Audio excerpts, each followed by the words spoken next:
just want to give greetings this morning and welcome you to our first ever Tide to Success event. We're going to have a panel discussion and just a wonderful experience, and hopefully you leave here with some ideas and you learn how to tie a tie and you learn about etiquette and all those things.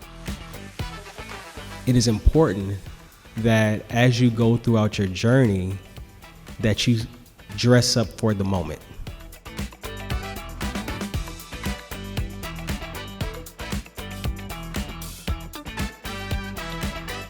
People always will remember you not by what you wore, but how you made them feel.